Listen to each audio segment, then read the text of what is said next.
When we started out on this journey to create the secure cloud, we were breaking new ground and we wanted to work with the most technically adept people around us to deliver it.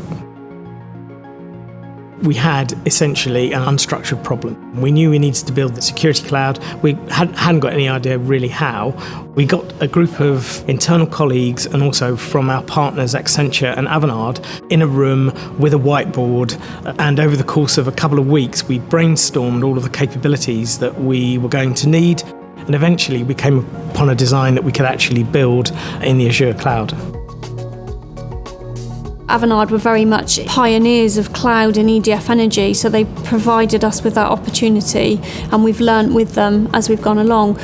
They were very quick understanding which was our priority and the order of delivery, and getting that phased approach to deliver to the business. It was truly a collaboration. Avanade brought the knowledge and the skills of the Azure Microsoft environment. We worked through the challenges that we had, and some of those were quite tough, but the key characteristics were that we got it done together to deliver this fantastic solution that I could see being leveraged, every day.